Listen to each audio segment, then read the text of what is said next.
are in the TIFF Bell Lightbox, and I'm Donaldson. I'm the Canadian Film Section Editor, as well as Editor-at-Large for PRESS+1, and we have gathered a small group of PRESS+1 staff here today to talk about the Oscar nominations. So, before we begin, I'll introduce everybody.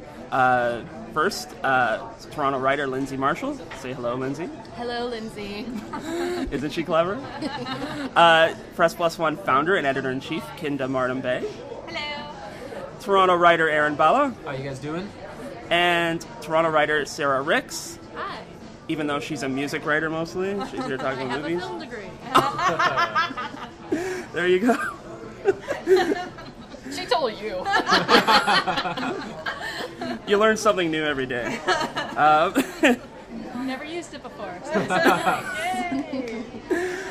So, like I said, we're here to talk about the Oscars, and I'll begin by just getting everybody's general opinions. There's been a lot of talk about snubs and who was left off the list and who was included in the list, perhaps by mistake or whatever you want to call it. So I'll start with you, Sarah, being the one with the film degree.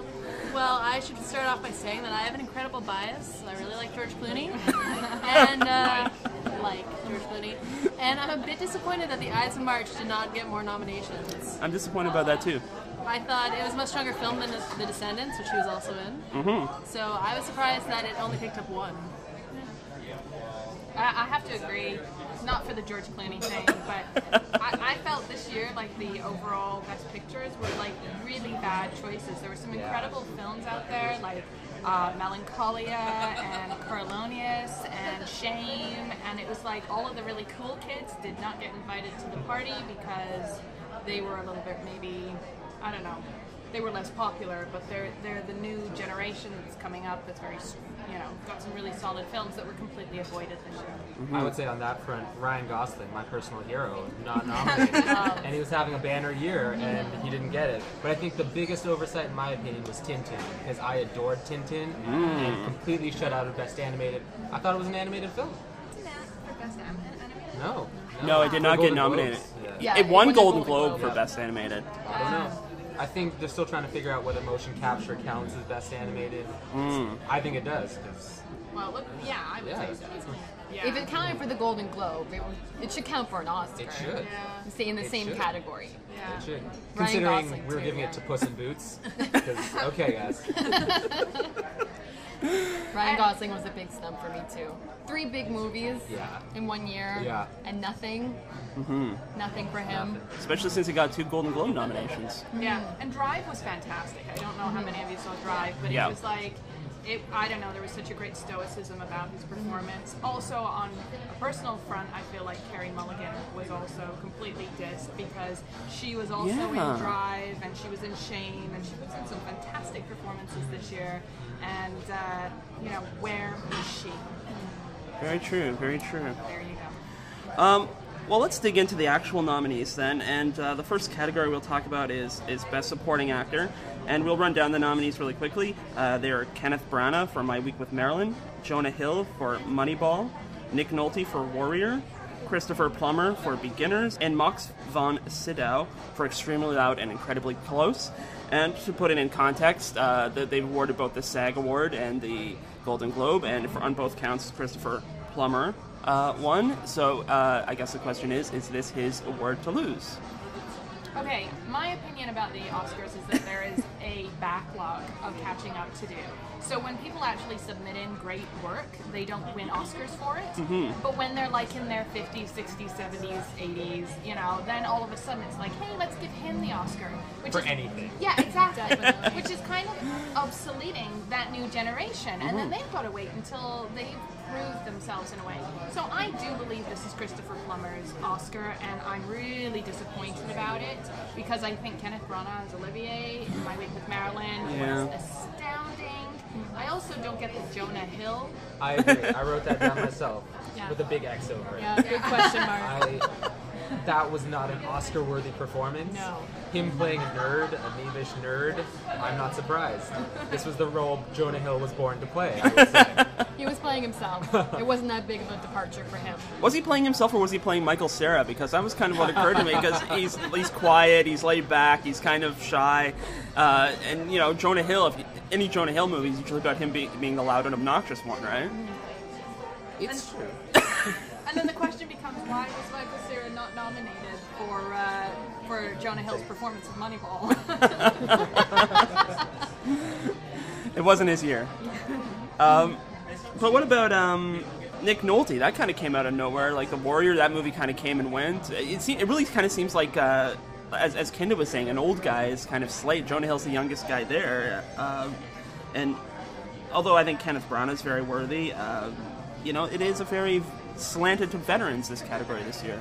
Well, I would say that's also reflected in the voting party as well. They're not necessarily the youngest. They're more older, and they're going to vote for actors that they've known and seen growing up than the young upstarts sometimes. Mm-hmm. Sarah, you've been quiet. I know Christopher Plummer's going to win, and I'm pretty much just thinking what his acceptance speech is going to be.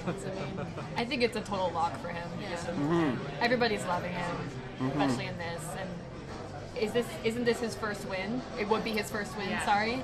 Yeah, Yeah, I think so. he's going to win. Yeah, that's bizarre, and yeah, that plays into what you're saying. That it's just Should have won for Sound of Music, and now look where we are. That's inappropriate. But he hates Sound of Music, which I think is hilarious. does. Yeah, he does. He hates it with a fiery passion. Really? Now, yeah. Interestingly enough, if Kenneth Branagh wins for Best Supporting Actor this year, he will be the most nominated actor, most nominated person in separate categories. So, yeah, if he wins this, it'll be a really substantial win for kind of the legacy of the Oscars, I guess. Interesting. Was there anyone missed? The big thing is who wasn't made the cut. Anyone we would have elevated in the place of? I've heard talk about Albert Brooks for Drive. I thought he was good. I don't know if this... Well, he was better than Jonah Hill, I'll say that one. Yeah, I would have picked him over Jonah Hill. Yeah. That was my big snub.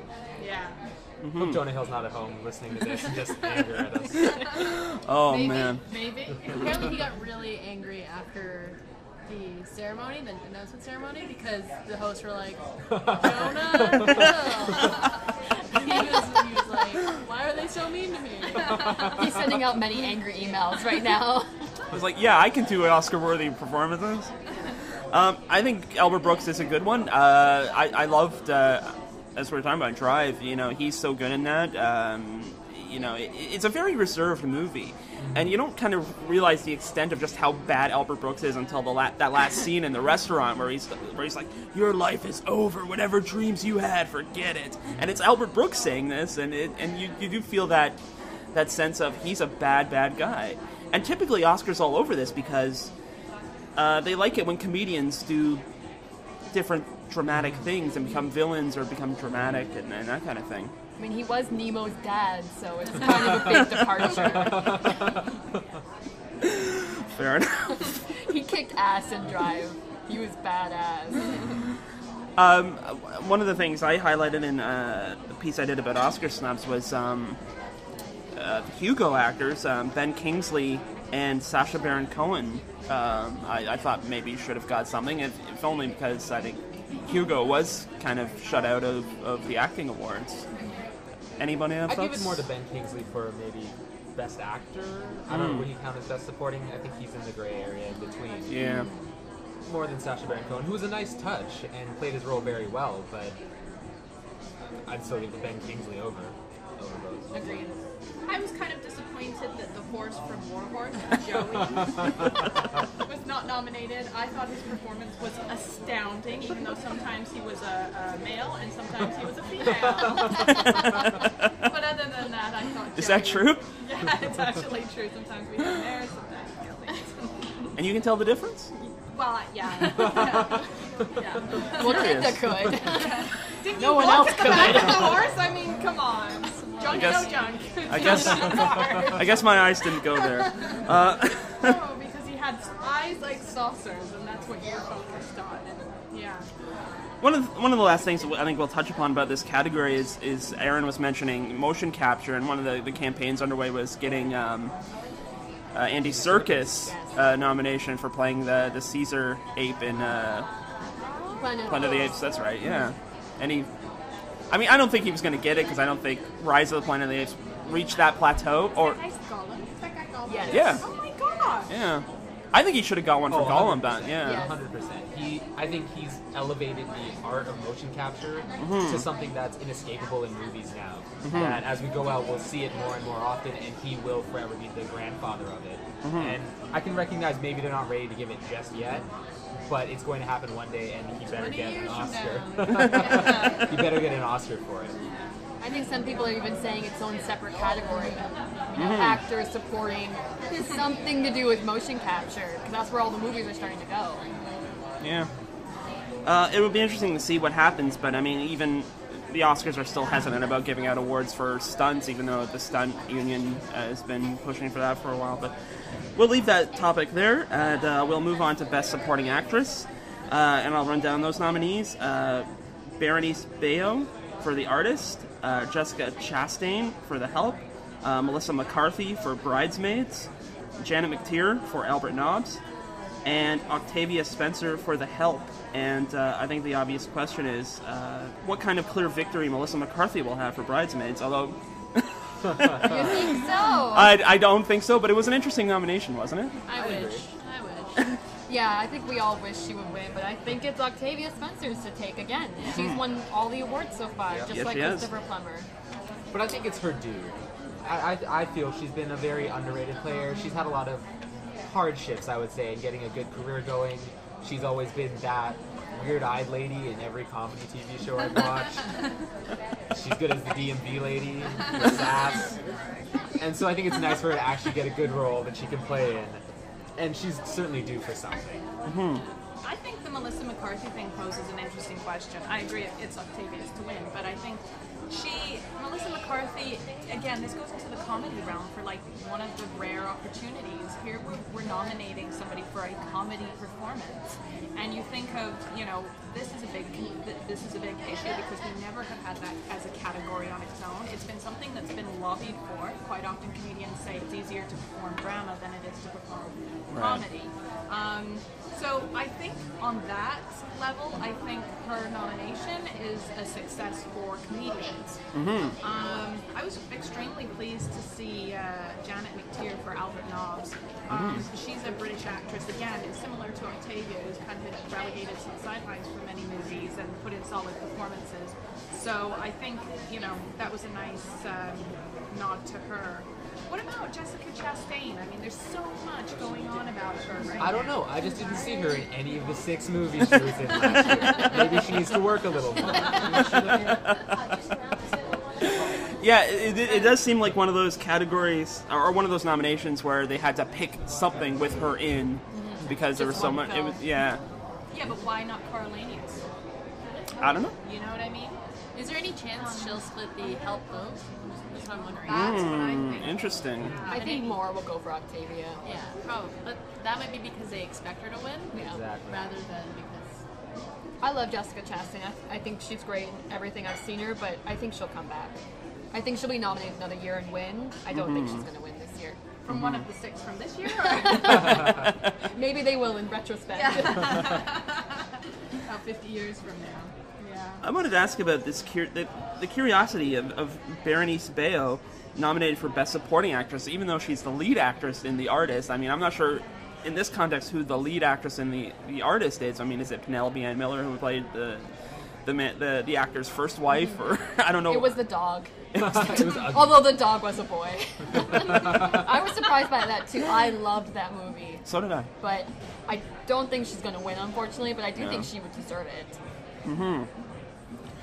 I think she might be, at the Oscars, they always have to kind of throw you for a loop now and again. I think for that might be the loop. Do you know what I mean? I think now and again, you know, our expectations are, and the Oscars will throw out something that's just completely left field. And I really think that she is that anomaly. And because what always happens is you kind of get online and everybody's like, who the heck was that? It's like when Arcade Fire won the Grammys. Like, who the heck is Arcade Fire? And the Oscars tend to do that now and again. So yeah, I agree. Octavia could win it, should win it, but I think if there was any red herrings, it would definitely be. And the Academy Awards usually do that kind of twist ending with the supporting actor categories. Yeah, that's and true. it's right at the beginning too. Yeah. Throw you for a loop right at the beginning. And then everyone's like, surprise. "Oh, it's so surprising! We gotta stay watching." Yeah, everything else is what you picked. True enough. True enough. Any other comments about the Best Supporting Actress category? Anyone who maybe we would nominate if we were in charge of the universe? Because I think it's a pretty solid category overall. I think it's probably the least controversial of the major ones. I think everyone was really happy that Melissa McCarthy was nominated. I was shocked. I always said I think she'll be nominated for a Golden Globe for comedy, but not an Oscar, and the opposite came true. Because they don't nominate more for the Golden Globes, do they? They don't. Yeah, they don't separate it into comedy and drama for the supporting actors at the Golden Globes. They throw it all in it. I thought it was Golden Globe worthy, but maybe not Oscar worthy. Yeah. But it was still really good. Yeah. That was a very, very good surprise, and it's very good for her and for her career. I think we'll see what happens. Although I think our panel here is right. Octavia Spencer's it's hers to lose. Well, let's move on to the best writing categories. First, adapted screenplay. The Descendants, Hugo, The Ides of March, Moneyball, and Tinker, Tailor Soldier Spy are nominated for Best Adapted Screenplay. For original screenplay, The Artist, Bridesmaids, Margin Call, Midnight in Paris, and A Separation have all been nominated for original. So I'll throw it open to you guys. Do you have a preference? I mean, we're all writers here, so this is probably one of my favorite categories. Anyone stand out to you, script-wise speaking, as a good winner, as a good prospect? Midnight in Paris won Best Original at the Golden Globes. I can't remember off the top of my head. Actually, I think there's just one. Is there just the one? All of them competed in that, and Midnight in Paris won. I think it's interesting that original screenplay for The Artist wins. I don't, you know what I mean? Oh, that was my pick. I loved that film. Oh, I loved everything about that film. I mean, it was a great film, but I just think it's kind of a little ironic. Because there's no talking in it. Yeah. Best writing, no talking. Stage directions. Yeah, it's mainly stage directions, and I mean, the actors did take most of it, especially Jean Dujardin with his facial expressions. Yeah. It is true.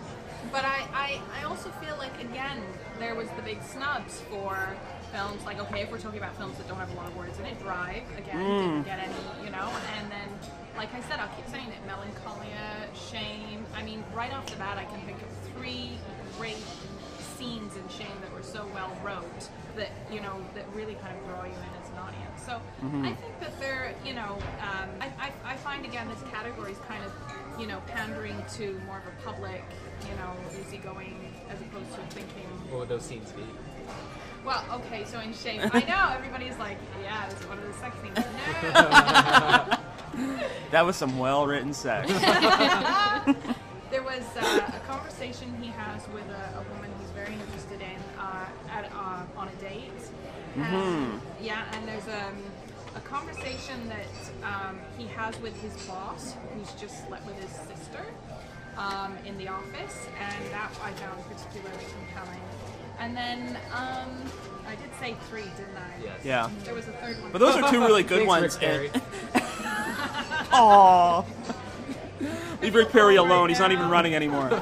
But those are 2 good scenes, and the date scene in particular, that's because the way Steve McQueen shot that. The one with the sister. Oh, there you go.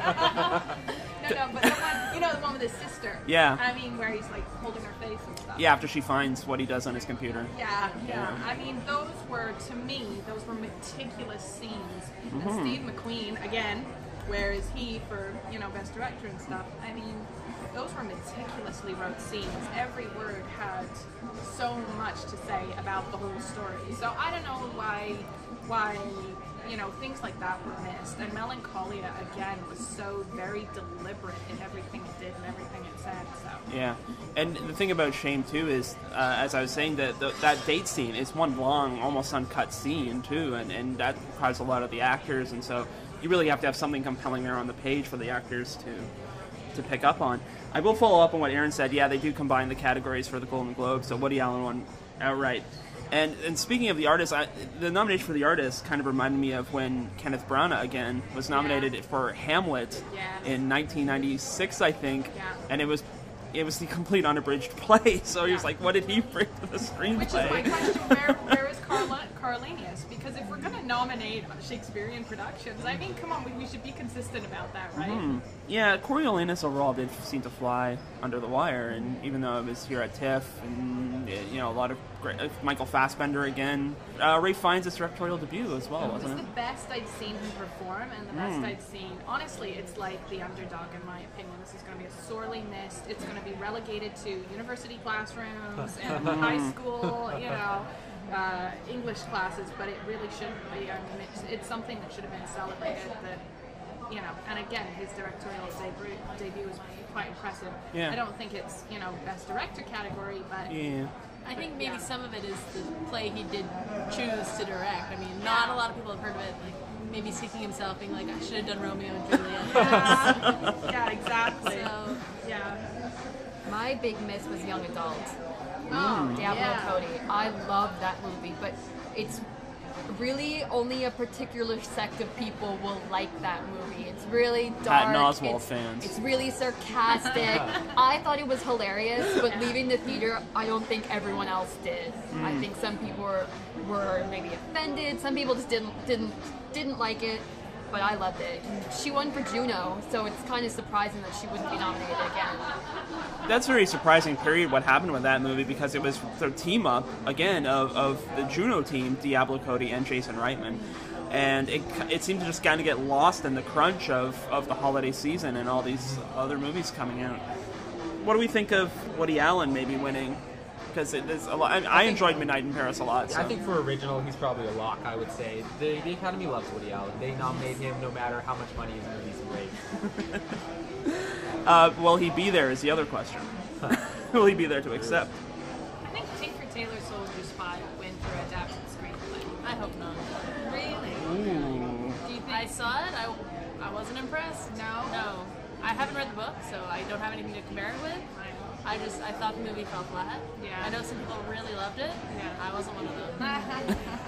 It just felt very English to me. Oh, sorry. Interesting.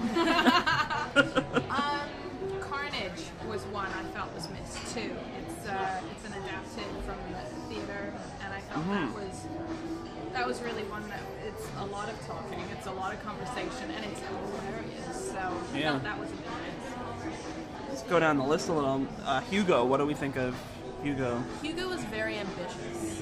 There was a lot in Hugo. The problem with Hugo that I had was the pacing of the movie. Because I just felt that there were moments when there was so much happening, and then moments where it was just like, okay, that's it. So I don't know if I would give it for screenplay.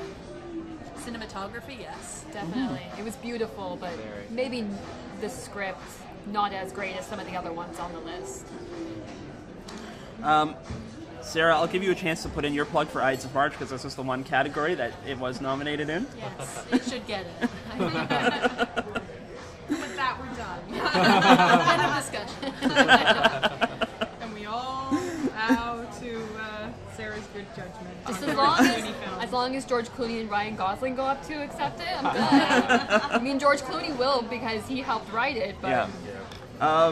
I'd like to put in a plug for Margin Call, because I saw that movie over the holidays, and it's really impeccably written film. It's about the days just before the economic crash and the recession in 2008. It's a kind of a fictionalized account, but I mean it's so heady. There's so much kind of like economic technobabble in it, but it's still very human, and it really shines a light on what was going on in the heads of some of these people who we like to curse under our breath for our current economic circumstances. It was really well written, and I think it was the writer-director's, I think it was his first screenplay too, so to kind of bat 1,000 his first time at bat is really impressive. Well, I think we'll wrap up that category there, and we'll move on to Best Song. What I visioned when in talking about what we're going to talk about in this podcast, there were 2 nominations for Best Song this year. One was Man or Muppet from the Muppets, and the other was Real in Rio from the movie Rio. And those were the only 2 song nominations. And curiously, yeah. That's it. That's it. Just 2. Seriously? Yes. Did they watch the Golden Globes? Because I think they had There was more no ratings. overlap. It's interesting you should mention that. He will explain why. Because- There's just 2. No, it's interesting you should mention that because there were 5 nominees. Sorry, I'm going through my notes here. There were 5 nominees for the Golden Globes for Best Song. One was was Hello Hello from Romeo and Juliet, The Keeper from Machine Gun Preacher, Lay Your Head Down from Albert Nobbs, The Living Proof from The Help, and Masterpiece, which won, by Madonna. And yeah, I mean, some of the artists who did these songs, Elton John wrote the music for Hello Hello, Chris Cornell did The Keeper, Mary J. Blige did The Living Proof, Glenn Close actually wrote the lyrics for Lay Your Head Down. Yeah. And then none of these songs get nominated.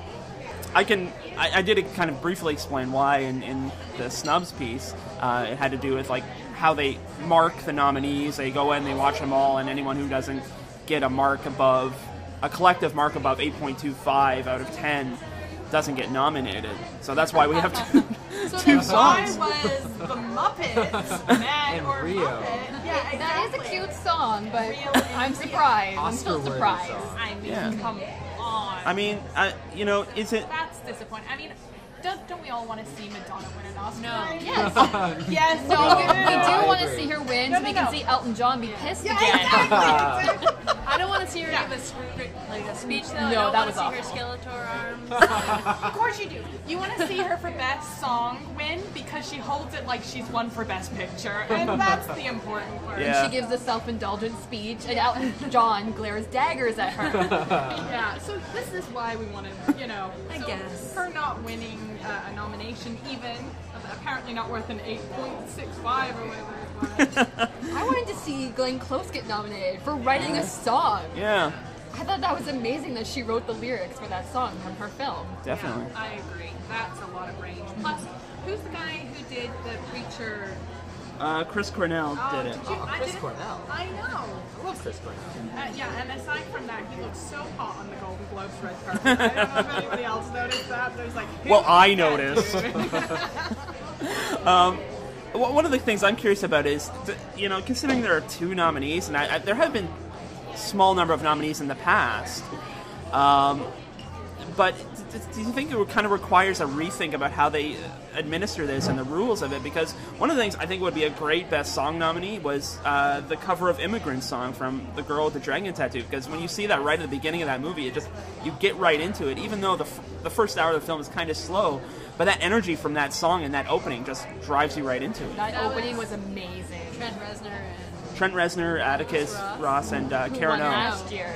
Who won last year for The Social Network? And they weren't even nominated for score. That's right, For too. that or the Golden Globe, and I thought that was a big snub. Yeah, it was a snub. It I almost agree. seems like the Oscars are trying to get rid of the category, it seems. They're down to 2 nominees this year. I don't even believe they sing the songs anymore. I remember that was a big issue one year where someone wanted to sing, but they got a better performer to do it instead.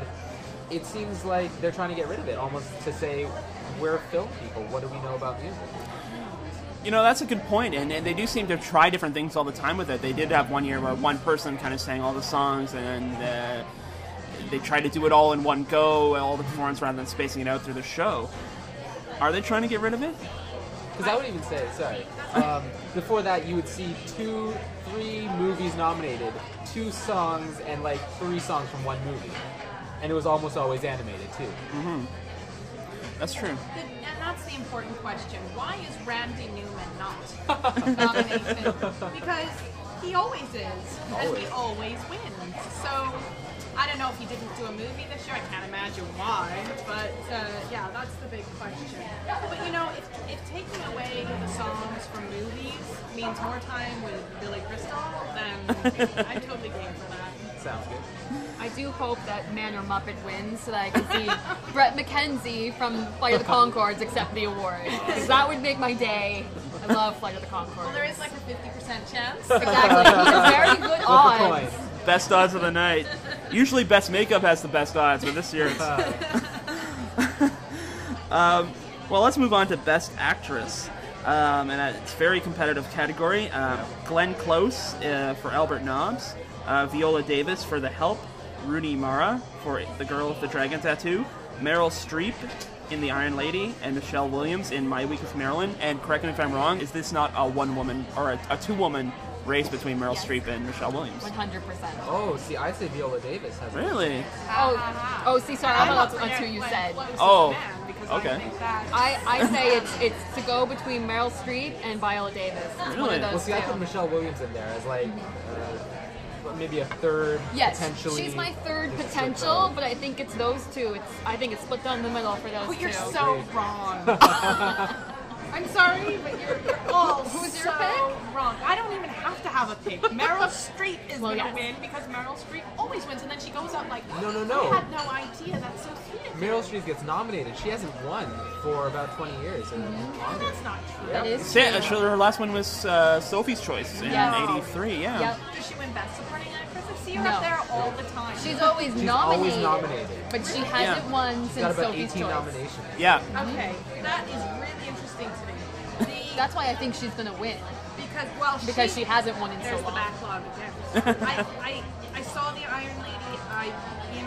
Most of you are on my Facebook. I didn't like the Iron Lady, but she was fantastic in it. She really was.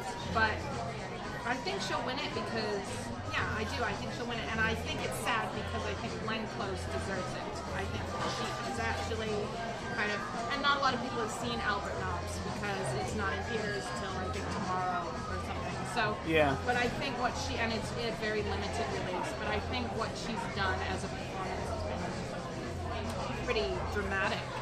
You know how they always have like the Yentl type thing. It's like, oh, it's a boy, but you can always tell it's a girl. Well, she's a boy. I think that was a passion project for her as well. Yeah, big, like 10 years to create. Yeah, a lot of effort. It's interesting you should say, you love Meryl Streep in The Iron Lady, but you didn't like the movie so much, because in kind of both the case of Meryl Streep and Michelle Williams, people love those performances. The movies maybe not so much. They're better than the movies around them. I also kind of feel like the Oscar voters might vote for people they like rather than their performances. Definitely. So I haven't seen The Iron Lady, but I feel like Meryl Streep, she might be at a bit of a disadvantage because she plays such a terrible person. Not terrible person. Someone who's hard to like. Yeah. So, Someone who's not thought of fondly in their native country. What they don't show you in the trailer is like 50% of that movie is her being an elderly woman who has Alzheimer's. Is it Alzheimer's or dementia? Yeah. So it's like, I mean, really, first of all, it diminishes Margaret Thatcher's enormous accomplishments in life. And it turned into this massive montage. It was dreadful, the film. But, Meryl Streep really committed to it. And I don't know, she always does. I'm surprised she hasn't won more. Really? I feel like you're all lying to me. Does she win a lot of Golden Globes? She's always up there. She'll win won for Golden the Devil Globes. Wears She'll probably Prada? win for SAG. No, and she stuff did. like that, She but was doesn't win nominated for Devil Wears Prada. She did not win. Yeah. I'm not sure who won that year, but she definitely did not win. What year was that? 2006? I believe so. Get your iPhones out. But no, it is kind of staggering to think about, because I think it is 17 or 18 nominations she's gotten, only 2 wins, and the last one was 1983. Wow. That is correct. Yeah, I think Michelle Williams has been getting a lot of awards for her work, and I'm kind of interested to see where she factors into it, because she could be the other smoking gun. It's like her performance could... I kind of feel sad for her, because the last time she was nominated, she was there with Heath Ledger, and I don't know. I think it would bring up a lot of emotions and memories for her, so I feel bad too because if Meryl Streep wasn't nominated, I feel like she would have won. Yeah. She could win. Yeah. I mean, she's the girl from Dawson's Creek. I know. Like, she was amazing in My Week with Marilyn. Yeah. I loved her in that. She was perfect. Yeah. She was Marilyn. She was, and that was the amazing thing about that part was kind of when it begins and you're watching it and you're saying, oh, okay, here's Michelle Williams as Marilyn Monroe. I almost said Michelle Williams as Meryl Streep. Wouldn't that be interesting? That'll be next. You want to know who won in 2006? Okay. Helen Mirren for the Queen. There you Oh, go. well, that's why she was. Thank you, Aaron, and thank you, iPhone. Feel you're lying to me. Make sure she didn't win anything. Damn it, Meryl Streep won stuff. I know it. Yeah, I'm pretty sure. the thing about Michelle Williams is she makes you forget rather quickly she's playing Marilyn Monroe. You just accept it that she's Marilyn Monroe. But you know, I do think that it is kind of Meryl Streep's to lose. It's kind of like she's due again. It's been a couple of decades, so. I also think that Michelle Williams has done another film called Take This Waltz, which is a Canadian production directed by Sarah Polley, which is really exciting. And again, she's done a fantastic job in that. And I think when you put that along with this and Blue Valentine, what we're going to start to see is the evolution of an enormously talented actress, similar to Kate Winslet, where, you know, she constantly just brings the goods so many times that people aren't going to stop noticing how good she is. That's true. So I'm starting to think that she's going to be like the next Kate Winslet, where she's kind of up and she'll be nominated 8 times before she finally gets it, unfortunately. I mean, taking a year off. More than a year off, Yeah. Just to spend time with a child like this. That's selfish. One thing I'll say about Michelle Williams, it'll be interesting to see what Dawson's Creek alum she'll bring to the She's show. bringing Busy Phillips. Yeah. Her I best noticed that. friend. She is always that why brings she's her. everywhere? Yeah, Yes. she brought her to the Yes. SAGs and she brought her to the Golden Globes. And she always dresses awful. She's the best. She's the best for being the worst. No, she really is. She's cute. Cute. And then she always poses like, I know, right? Isn't this the best? Can you believe I'm here? But I think it's interesting no one's mentioned Rooney Mara. Like, I know. Yeah. Poor Well, girl. first nomination, nobody really knew her. I mean, she was in The Social Network. She wasn't big in it, but I feel like she's gonna come back. I feel like Jessica Chastain, she'll be in other great films after this, and we'll see her nominated again. Exactly, she could be nominated for one of the other films. That's true. I feel like she'll come back, and she will win. Well, David Fincher fought for her for the role because the studios wanted to give it to Natalie Portman, Scarlett Johansson, one of the big names, but he fought for her. He was like, I know she's not very well known, but she's going to be big. And she was amazing in it. But it's Meryl Streep. It's gonna be Meryl Streep. I know. It's going to be Meryl Streep or Viola Davis. Yeah. Streep or nothing. Super bust. Streep or bust. Well, let's move on to the Best Actor category, and those nominations are Demian Bashir in A Better Life, George Clooney in The Descendants, Jean Dujardin in The Artist, Gary Oldman in Tinker Tailor Soldier Spy, and Brad Pitt in Moneyball. And I think we all know of Sarah's love of George Clooney. Yes, but he might split the handsome vote with Brad Pitt. Yeah, he might. Really, Brad Pitt? No, honestly. Not for No. you. I've been in a room with them both, and I gotta say, Brad Pitt is, as it was in As Good as It Gets, the shit. I mean, he's a pretty magnanimous, good-looking guy. So you've been up close to George. You've touched facial matters. Lucky girl. He's pretty good-looking too. Yep. But I actually, as we're talking about Best Actor, I would be surprised that Jean Dujardin didn't win for The Artist I think because it's his. he was so good in it. But I do have to say Brad Pitt for Moneyball, really. I don't think he'll. No. He No, won't but win. like even as a nomination. They're trying. Just like Jonah Hill. He's Brad Pitt playing Brad Pitt in Moneyball. I figure they want Brad Pitt to show up. and That's bring exactly Angelina. why they're nominated. That's why they're nominated. See, I think the performance, I think that what the story was about was very good. It was a lot of depth to it. But Yeah. I don't feel like he submitted in an overwhelming. Yeah, Moneyball was a very inside baseball movie. It was about baseball and statistics and math and computer models, and it's a very easy to get and follow movie, and it's very, it feels very approachable in that regard. Well, see, I would even say there's like a law of diminishing returns with that. When you know a little too much about baseball, like I did, and you watch the movie, you're like, you can't say that. They haven't won ever. No. I had some quibbles. Fair enough. But I mean, no, I agree. For the layman, great. It was a great way to come into the movie. But did that help because Brad Pitt was there to bring you in? True enough. One of the things I was thinking about in preparing for this podcast, we've already talked about some of the major snubs, including Michael Fassbender for Shame, Ryan Gosling for Drive and/or Ides of March and/or Crazy Stupid Love, and when I'm looking at this slate and thinking who would they replace, I think George Clooney and Brad Pitt have to go. I don't know. George Clooney took home the Golden Globe. There she goes. Just in defense of my George. I do think him or Jean Dujardin will win. George or Jean, one of them will win. Yeah, the Academy It's loves theirs when to George split. plays George. Yeah. So, And the Academy loves George Clooney. yeah. Everybody loves George Clooney. So I don't think they would take him out. Maybe Gary Oldman. I mean, But this is his first nomination. That's if I true. understand it. Yeah. And he Yeah. For Gary Oldman? for Gary Oldman. Wow, because I feel like Michael Fassbender's the new Gary Oldman. Like, Yeah, you know what I mean? Like, actually, he slips into a role, and you just, sometimes I'm watching a movie 3/4 of the way through, I'm like, he's really good. Who is that? Oh, it's Gary Oldman again. Like, he's that much of a professional. It's true. That would totally surprise me. Well, I think that's again someone having a great body of work and only being nominated at the end.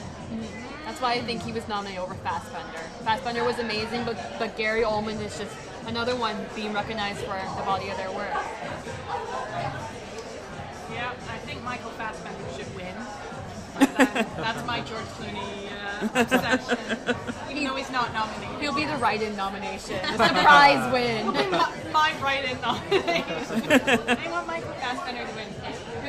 I think Jean Dujardin, for my take, I think he'll win. I think it'll be like a Roberto Benigni situation because he's a foreigner and he's in this film that has a lot of momentum and a lot of praise, and even just for like the fact he's a silent movie, and he looks like a silent movie star in that film. And he is the entire film. He is. It's yeah. all him. That scene where he's at the table with his wife, making all the faces, and he Yeah. sticks his nose in his food with the dog Yeah. next to him. That was amazing. Yeah. I loved that movie. He had to conquer so much because he did so many scenes with the dog. It was all silent. It was all facial expressions. He had to look like a 1920s guy, and the tap dancing and just the sheer breadth of what he had to do as an actor in that movie. I read that he was still, even though it's silent, he was still speaking to actually convey that, but he wasn't always saying it in English. He said that he would be speaking in French or just saying gibberish. Yeah. But we couldn't tell. Yeah. He still looked amazing. That's what title cards are for. Well, I think we kind of have a consensus. I think it's Jean Dujardin. So we'll move on to Best Director. We're getting... Oh, actually, no, we're right on time. Best Director, and the 5 nominees are... I hope I say his name right. Michel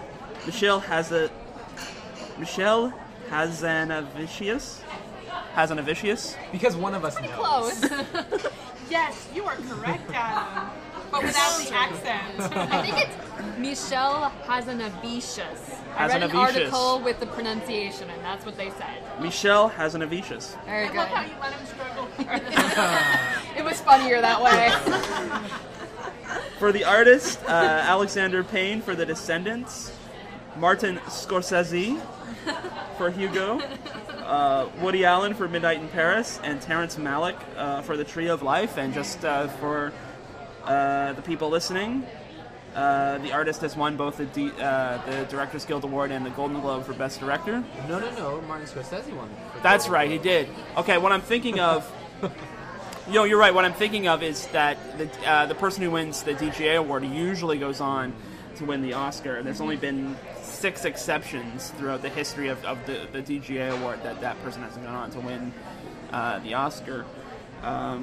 So is it his to lose? Is this, his He's year? gonna win. Yeah? I'm pretty convinced he's gonna win. You know what? I wrote down I thought he was going to win, but I'm going to change my mind right here. I think it's going to go to Scorsese. Oh. They love Scorsese, and you know what? I think if Hugo is going to get one win, it'll be a mix. Do they love Scorsese?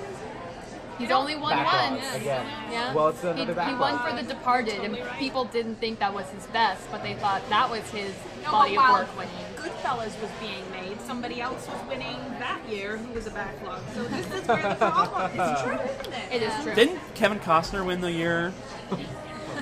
Wasn't that the year Dances with Wolves? Or was that the year after? See, and that's a bit of a tricky thing because if Kevin Costner didn't win for Dances with Wolves, he never would win for. We wouldn't have gotten The Postman. Or Waterworld. Well, I think it'll be interesting to see if the winner of Best Director will be for the same movie as the winner of Best Picture. interesting. I don't know. Looking at the nominees, it's a tough call. I'm gonna say no. They're Really? different. Okay, well, You feel like Scorsese might win, but the artist might win for Best Picture? Yeah. interesting. I would say my dark horse in the race is also Woody Allen, because you never know when he's going to pop up. They love Woody I Allen. love Woody Allen. Maybe not enough this year. Depends if he shows up, maybe. I don't know. I still kind of feel like this is not my list. Whose list is this? This is not my list. So again, Steve McQueen for shame, and I'm really embarrassed at the industry for turning a blind eye to Melancolia's director. Lars von Trier. Yes, because of some poorly choiced words by a foreigner who didn't speak English. You know, I honestly, I mean, Is that why you got snubbed, or because That's people what just they don't say. get Lars von Trier? That's what they say. I can understand how people didn't understand Antichrist, but I don't understand why people didn't understand Melancholia. It was beautifully shot, it was cinematic, it was well put together. Charlotte Gainsbourg's in it. I mean, I'm sorry, I don't know if anybody else knows who she is, but she is awesome. And I felt like it was better. I mean, Terrence Malick, real life, really? I mean, this guy cuts Adrian Brody out of a movie and tells him he's starring in it. I mean, this is I don't know, I felt like this list was, and Woody Allen's Midnight in Paris was not maybe as cinematic as Melancholia. Yeah. Drive was like so well directed, so, I don't know who directed, what's the name? Nicholas Winding Refn. Yeah. So well directed. That movie had such a tone to it. It was like almost like an 80s video game in some places. Yeah, with the music and the very steady. It's very sort of, it's not very emotionally invested. It's very static, but at the same time, there's still emotion to it. That would have been really interesting to see. I could have done without Woody Allen. I love Midnight in Paris, but I could see why it might have made the cut. Terrence Malick, I think he promised about 5 different people they were the stars of The Thin Red Line. So. Yeah, but Adrian Brody was the one who sobbed outside the theater after the premiere that he. Yeah, because that was supposed to be his breakthrough. Yeah. What would have been interesting to me is Adrian Brody. I don't think he should have got nominated for a Best Supporting Actor award, but he definitely was a standout in Midnight in Paris because I love the little scene where he's Salvador Dali and he punctuates everything with Dali, and it's just a great little performance by him. So we're pretty unanimous that. We don't know. Oh, we don't know. Sorry. I was going to say yeah. But sorry, Michelle Hazanavicius. I think that's right. It sounds like a rash.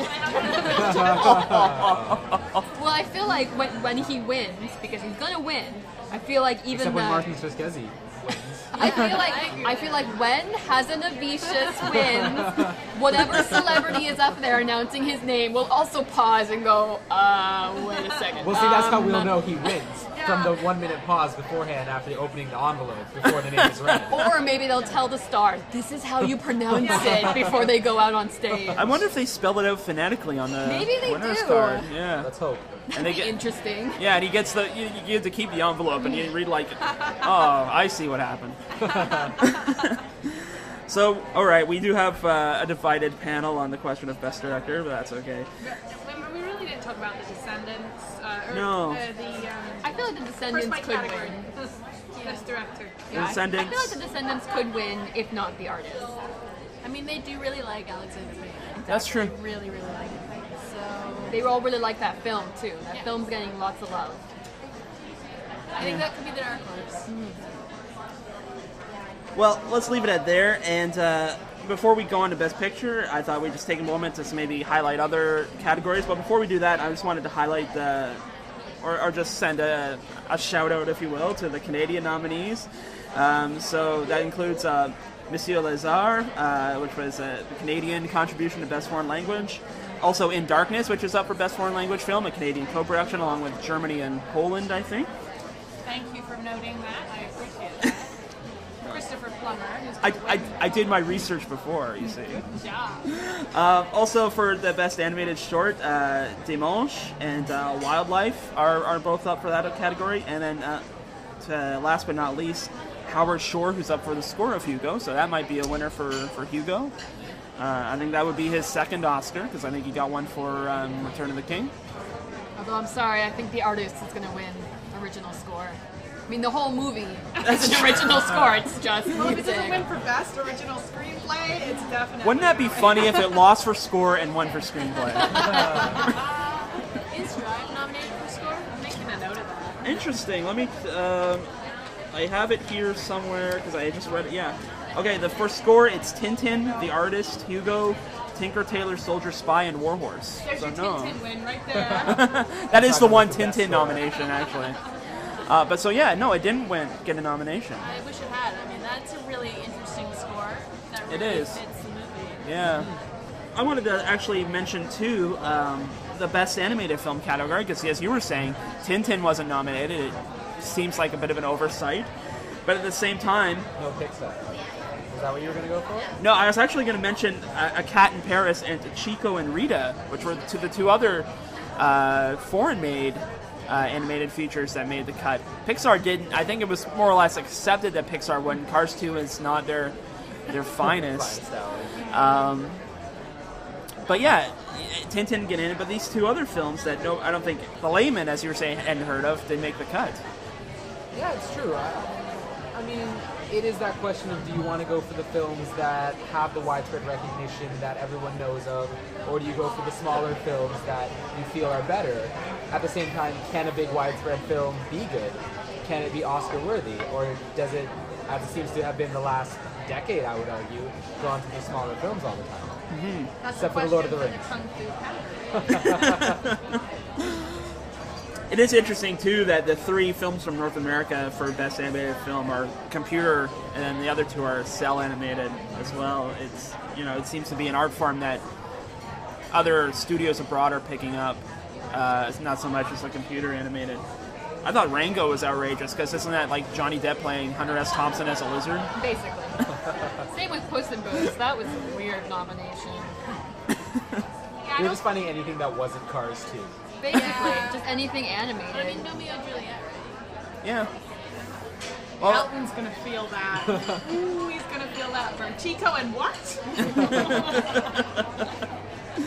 yeah, I think if Elton felt snubbed at the Golden Globes, I can't imagine what he's feeling now. Yeah, and David Burnett. Yeah.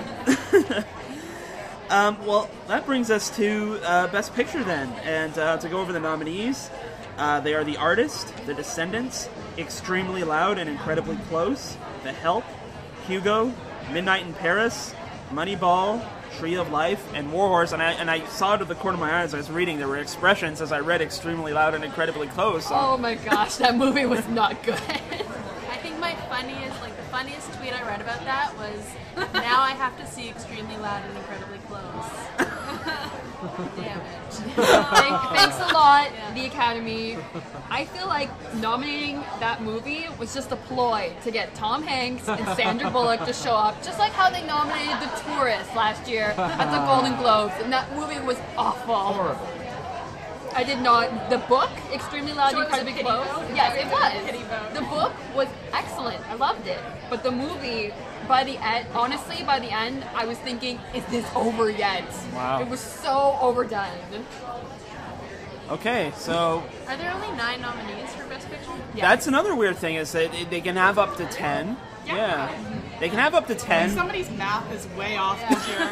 Only 2 for a score and for best song. They had a really weird voting system this year, and that's just how it worked out with this Is it new like system. it's a new system? It's a new system. 'Cause remember last year it was 10, but this year it was minimum of 5, maximum of 10, and they had this really weird voting system, and that's Cut how off, and I that's don't how like it worked it at out. all. Pick a number instead.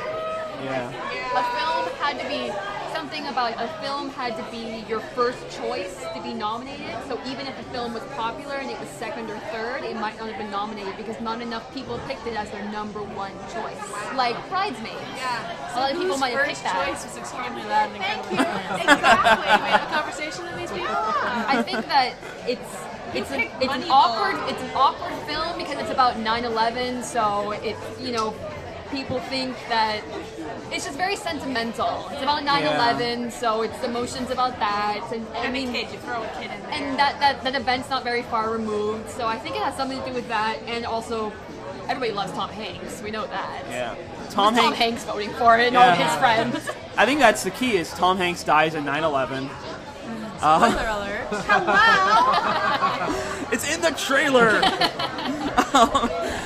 But yeah, it is interesting. It is kind of like the first 9/11 movie to get this kind of consideration. There have been several, and I actually look back. There was United in '93, World Trade Center. Reign Over Me was kind of about it. There was the Robert Pattinson movie, Remember Me. Yeah. And was it Ladder 49, the one With Nicolas Cage, or something like that? Yeah, it was Great about, one with Adam Sandler. Does anybody yeah, that was Reign Over Me. Rain Over Me. Okay, I'm there now.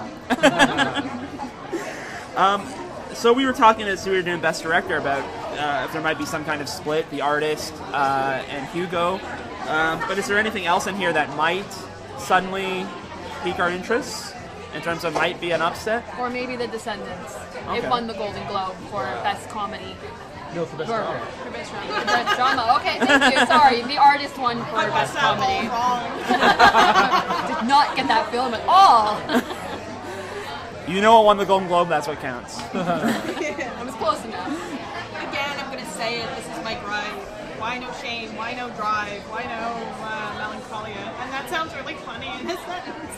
Why no Shane? Why no Drive?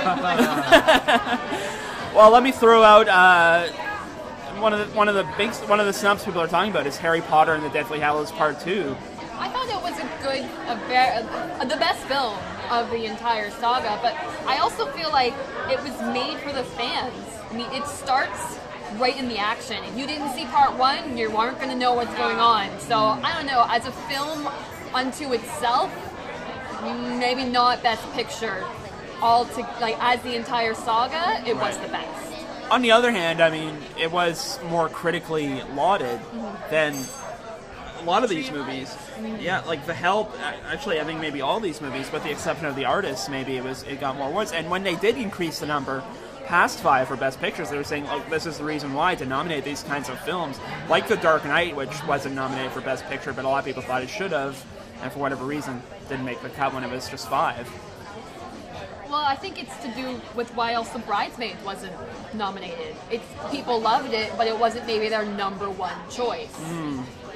So it could be just the rules. Yeah, I think the rules had a lot to do with, which is why there's only nine pictures this year. The rules had a lot to do with it. That is a curious number because it's like, because I remember when they were talking about it, we're not going to do 10, it's going to be up to 10, and it seemed like they kind of lived up to their word. We're just up to 10. And it seems like they kind of cheated a little. We're going to do up to 10, and then it's like when you work full time, but they only pay you for 39 hours a week, so they don't have to pay you full time hours. Or like when it says, great deal, and starting at That's right. $99, and you're like, sweet, and you're like, only the crappy thing is $99, everything's $200. What is that all about? Anyway. But going back to Harry Potter, Okay. I do think that is kind of like 25 years from now when the kids who grew up on Harry Potter are voting for these things. We're going to see... Daniel Radcliffe Yeah. thing is dude. So the Harry Potter remake definitely will. I don't know about remake. I wouldn't be surprised if the actors show up later on. That's an interesting thought, actually. Yeah, that maybe more of the categories that, like we were talking about the Gollum guy, what's that called? Andy Serkis. No, the... Motion capture. Yeah, motion capture and, action movies like The Dark Knight and comedy, and maybe that's where the future's headed for the Oscars. Is there a chance, though, that you're kind of diluting it? Because if you, win the Oscar for motion capture as opposed to winning the Oscar for Best Supporting Actor, is there, it's still prestigious because it's an Oscar, but it's not as prestigious because you beat out a bunch of guys doing live action roles. Yeah, but you saw Madonna with the Golden Globe. I think it has value, whatever it is, and whoever you are. Fair enough. Any final thoughts about Best Picture? I was surprised by The Tree of Life. Really? But I feel like you either love that movie or you hate it. And I hated it. I thought it was artsy for the sake of being artsy. It was pretentious. I honestly almost walked out. It's one of the few films I almost walked out of. Wow. Yeah. And at the end, my friend just looked at me and said, "But why were there dinosaurs?" I don't understand. And everyone in the theater started laughing.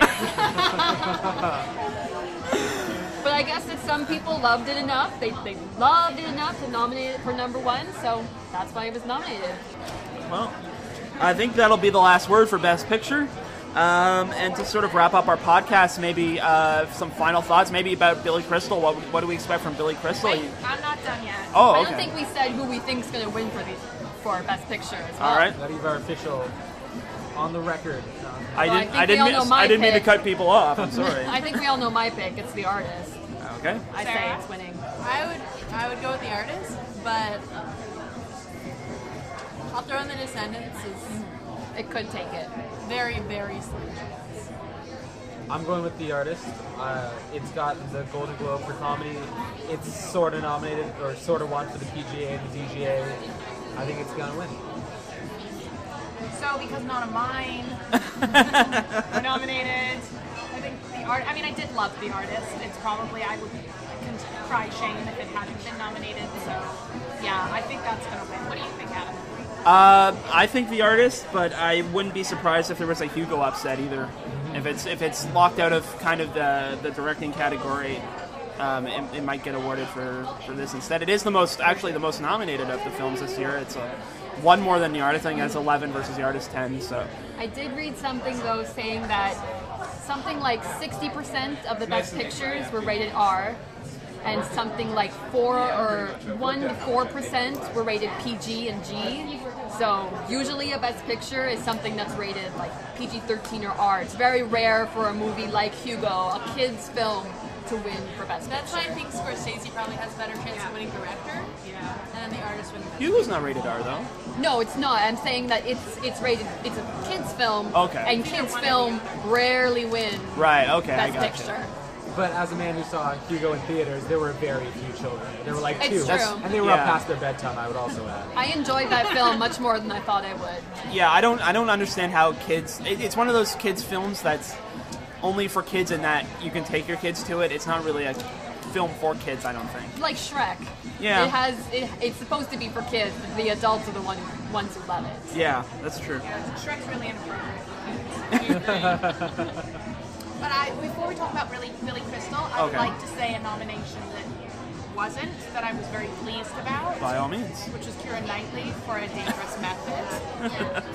Go Team Oscars! I was really proud of that because I figured, she'd showed a little cleavage that she'd be a shoo-in for the role, whether her accent was Bond-like or not. So I was very pleased to see her omitted. Anybody else? Is that because she was snooty at TIFF? Yes, I didn't like her very much. But actually, honestly, if you just go on the performance, it was so something that the Oscars would normally nominate, and that they didn't. And I think because they had they were spoiled, with such a rich choice this year that she didn't get that.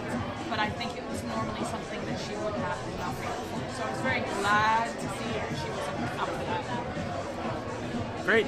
So yeah, before we wrap up, I just wanted to get some comments about Billy Crystal and maybe what we expect from him. Is there maybe too much hype around him because people have been wanting him back for so long? And I know Billy Crystal always likes to start with him running through the movies. I would die if he runs through Tower Heist as Eddie Murphy's role. I would die. It would be brilliant. What about if he ran through Shame? Oh. Nobody wants to see that. Come on now, Lindsay.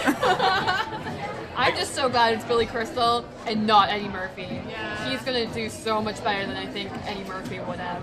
It's true, but seeing an Eddie Murphy hosted Oscars would have been amazing. It Yeah. would have been horrible, but amazing. less horrible or more horrible than Anne Hathaway and James Franco? I think it would have been better than. Anything would have been better than them. They were awful. James Franco. I love James Franco, but I have a huge hate for Anne Hathaway. I cannot stand that girl. Well, thought she was awful. The thing about James Franco is that he just got increasingly high. Higher and higher. And she got increasingly more excited and over exuberant to make up for that. Shameful, really. So she had a contact high, is what you're saying.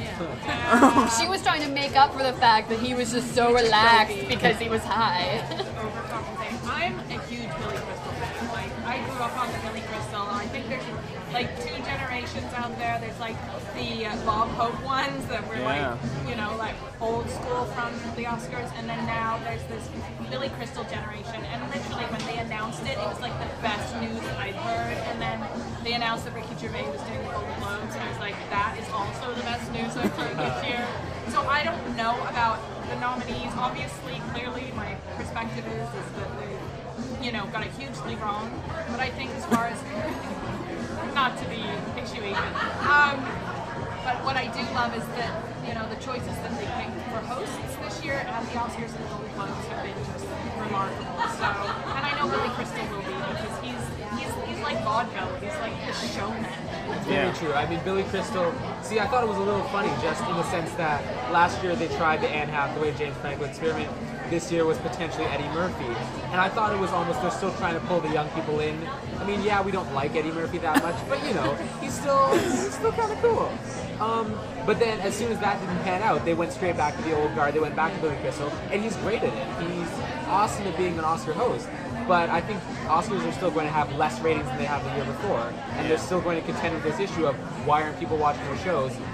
Is it because of the host? Are we going to try and get someone newer and fresher? Is it going to be Neil Patrick Harris next year? Yeah, I think Neil Patrick Harris Could be. her choice. It could be. If they're going for younger and yet somebody who does have that vaudeville feel to him, and he's consummate professional. It's a tricky balance between sort of being just on the edge and being the guy who has to guide Hollywood through its biggest night. And Billy Crystal gets that balance. You know, they tried several different people, like Chris Rock didn't quite get it, Jon Stewart didn't quite get it, Neil Patrick Harris could probably get it. I would say Hugh Jackman actually did a very good job. It wasn't what I expected, and that worked. Yeah, I wouldn't mind seeing him give it another go. I like Jon Stewart personally. I thought he did a good job.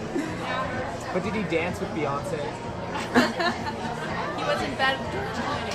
He was in bed with George. One of the things I do like what Jon Stewart did last time he hosted is he brought the duo from Once back to do their speech. That was nice, yeah.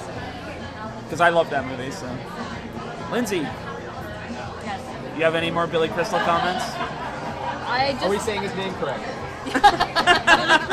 Yes, excellent work, everyone. Billy Crystal. I just agree with Aaron. I feel like when they got rid of Eddie Murphy, and I'm sorry, you'll have to correct me, who was the person who was supposed to be the producer? Brett Ratner. Thank you. Brett Ratner made those unfortunate comments, and they kicked him out. I feel like they panicked, and they thought, we did such a bad job last year, and all this drama this year, we have to go with a safe bet, Billy Crystal.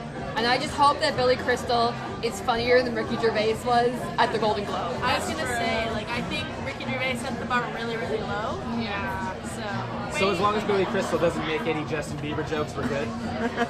Or Kim Kardashian Or Kim jokes. Kardashian.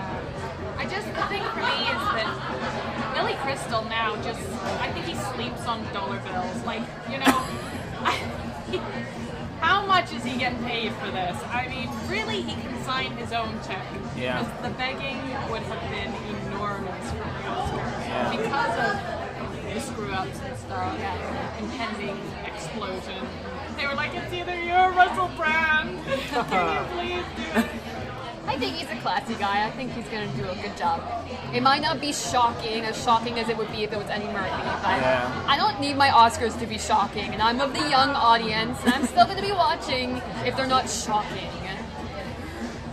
Any final thoughts about just anything Oscars? I'm still a little irked about the best song. Really? 2 Muppets, 3 up, boo. That's all I have to say. Sounds like an opinion piece. I got roped in, didn't I? Well, I think that does it for our Oscar talk. I want to thank Lindsay, Kindah, Aaron, and Sarah for joining me at the TIFF Bell Lightbox. And of course, thank you to the Lightbox for unofficially hosting us. We just kind of came in and sat down and talked about movies. But they've been very gracious hosts.